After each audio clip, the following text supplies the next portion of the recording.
इसको हम लोग जानेंगे। समीकरण चर मान और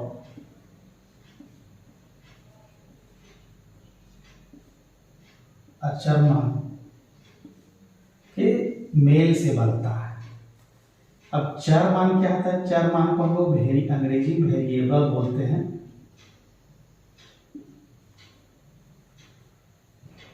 अब इसमें चर मान में आता क्या है? इसमें आएगा अक्षर यानी अल्फाबेट ए बी सी आपका जेड तक आएगा। समीकरण में देखते होंगे ये सब मिलता है हम लोग को। जब समीकरण बनाएंगे तो ये जो है अल्फाबेट यानी अक्षर आपको मिलेगा, उसके साथ में कांस्टेंट मिलेगा यानी संख्या मिलेगा। 1 2 3 5 कुछ भी रह सकता है, लाखों करोड़ों, -3 +4 बटा में भी रह सकता है, भागा में भी रह सकता है। इस तरह का चीज हम लोग को देखने को मिलेगा।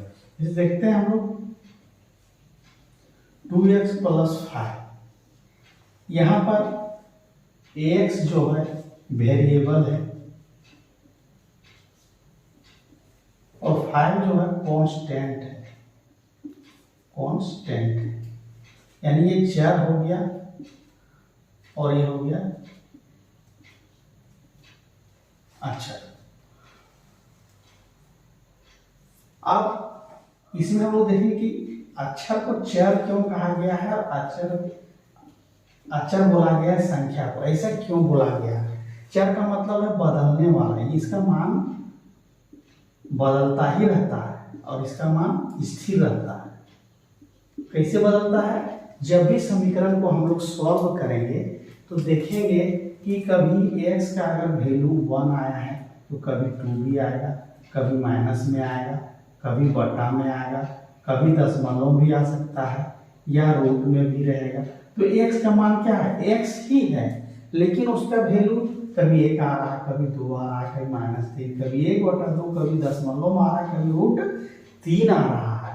तो इसलिए कहा गया कि अल्फाबेट्स आर वेरिएबल यानी कि चर मान जो है अक्षर को बोला गया, अंग्रेजी अक्षर को। हिंदी अक्षर से समीकरण नहीं बनेगा। अब ऐसा नहीं अक्षर का मतलब है कि हिंदी अक्षर क ख ग उससे नहीं बनेगा समीकरण, बनेगा अल्फाबेट जो 26 अक्षर है ए से लेकर के जेड तक। अब देखते हैं कि स्थिर बोल रहा है यानी कि अक्षर बोल रहा है संख्या को क्यों।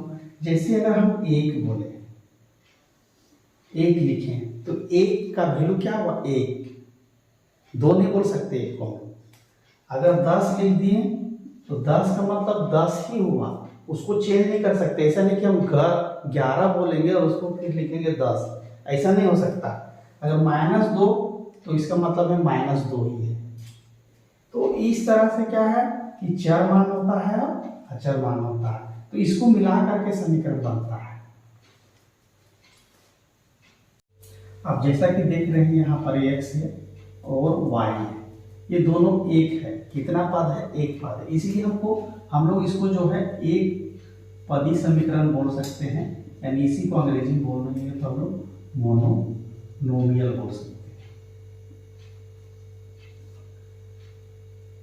क्योंकि ये सिंगल है, अकेला है, लेकिन यहाँ पर क्या है? 2 है, तो इसको हम क्या बोलेंगे? द्विपद समीकरण।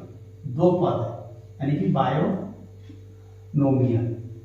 अब यहाँ 3 पद है, तो इसको हम कौन सा समीकरण बोलेंगे? त्रिपद समीकरण, क्योंकि 3 पद है, त्रिपद समीकरण बोलेंगे यानी कि ट्राइनोमियल। अब ये यहाँ पर देख रहे हैं, यहाँ घात के हिसाब से इसको भी द्विघात हम लोग बोल सकते थे। अगर किसी भी समीकरण का अधिकतम घात 2 हो यानी पावर 2 हो तो उसको हम लोग द्विघात समीकरण, जो कि 10 क्लास में आपको देखने को मिलेगा, यानी कि क्वाड्रेटिक इक्वेशन इसको बोलते हैं। ये हो गया द्विघात समीकरण। अब कुछ प्रश्नों को देखते हैं। अगर मान लेते हैं x और x को गुना करेंगे तो गुना में क्या है? घात बढ़ता है यानी कि जुड़ते जाता है। अगर इसका पावर m मान लें, इसका n मान लें, तो ऊपर का क्या है? ये बढ़ेगा। अगर x का पावर 3 होता और x का पावर 2 होता है। तो x का पावर कितना हो जाता है 5, गुना में घात बढ़ते जाएगा। इसी तरह और आगे जाएंगे, अगर मान लेते हैं x का पावर 5 गुना y का पावर 2। अब क्या यहाँ पर घात जुड़ेगा? नहीं जुड़ेगा, क्योंकि ये क्या है आधार x है, अब यहाँ पर y है। गुना तो घात जुटेगा, लेकिन क्योंकि यहाँ आधार जो है x है और y है, इसलिए जैसे है वैसे ही हम लोग इसको लिख देंगे। स्टार्ट। अब क्या है कि हम लोग गुना जानेंगे, ये गुना कैसे होता है। इसमें संख्या जो रहेगा उसको संख्या के साथ और अक्षर जो रहेगा उसको अक्षर के साथ, यानी अल्फाबेट यानी x को x के साथ, y को y के साथ गुना करेंगे। 15 गुना 2 गुना x गुना x गुना y गुना y। 15 गुना 30 x स्क्वायर और y स्क्वायर। ऐसा क्यों हुआ? क्योंकि इसका घात 1 है, इसका भी 1 है, इसका भी 1 है, इसका भी। तो x वाला पावर जो है x के साथ जुटेगा, y वाला y के साथ जुटेगा। यही गुना का नियम है गणित में। अब इसमें देखते हैं, यहाँ पर देख रहे हैं कि x का पावर 3 है, यहाँ 2x स्क्वायर y गुना 6x स्क्वायर y है। इसमें x वाला जो है x का पावर प्लस हो जाएगा, y वाला y के साथ, और 2 यहाँ लिख देंगे, क्योंकि संख्या जो है सुहाना गड़बड़ हो गया है, काट हो गया, काटने से यहाँ x का पावर 3 गुना 2x स्क्वायर वाई गुना 6x स्क्वायर वाई है। तो संख्या को पहले हम लोग लिख लेंगे। अब x का पावर 3 जोड़ 2 जोड़ 2। अब है y का पावर 1 और 1। संख्या संख्या गुना हो गया 12, 3 2 5 2 7 और y का पावर 2। ये हो गया आंसर। अब यहाँ आते हैं हम लोग, संख्या को संख्या के साथ गुना करेंगे और अक्षर को अक्षर के साथ।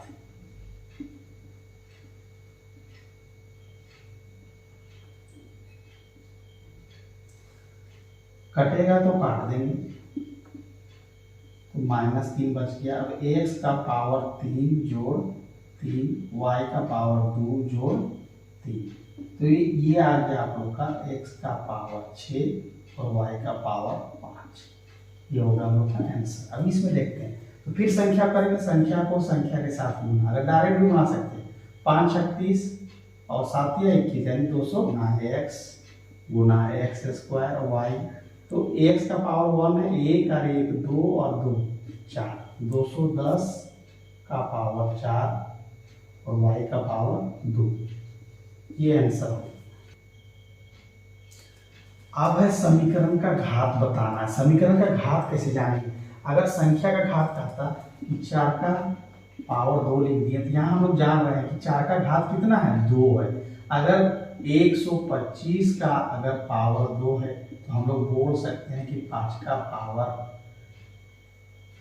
3 और उसका जो है पावर 2। तो ये हो जाता है हम लोग 5 का पावर 6।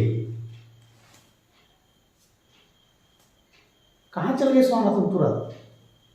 तुमको यही रहना है। तो समीकरण का घात जो अधिकतम होगा, जिसे देख रहे हैं यहाँ x का पावर 2 है, यहाँ x का पावर 1 है, संख्या इसका भी पावर 1 है। तो जो सबसे अधिक है पावर वो घात होता है समीकरण का। इसका पावर हो गया 2। अब देखते हैं यहाँ x का पावर 5 है, यहाँ 3 है, यहाँ 1 है, इसमें भी 1 लिखा है। लेकिन इस समीकरण में जो अधिकतम घात होता है वही समीकरण का जो है घात कहलाता है। तो घात यानी पावर बराबर 5 आंसर। अब नीचे है सरलीकरण यानी सिंप्लीफाई करना है। x का power a plus b Guna x का पावर b प्लस c गुना x का पावर c प्लस a। तो गुना वाला तो बहुत आसान है, कि गुना वाला में घात क्या जोड़ते जाता है, इसलिए इसमें घबराने की जरूरत नहीं है। सीधे ऊपर वाले जो जितने भी घात हैं आधार सबका सेम है, x x x, इसलिए वो प्लस लिख देना है।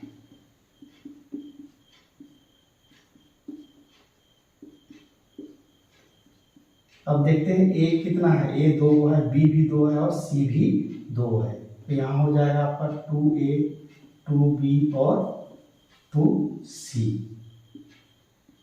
अब लिखेंगे x का पावर 2 इंटू ए प्लस बी प्लस सी। इसका हो गया आंसर। अब इसमें देखते हैं, संख्या को पहले हम लोग गुना कर देंगे, संख्या को संख्या के साथ 5/3 गुना 1/5 x का पावर 3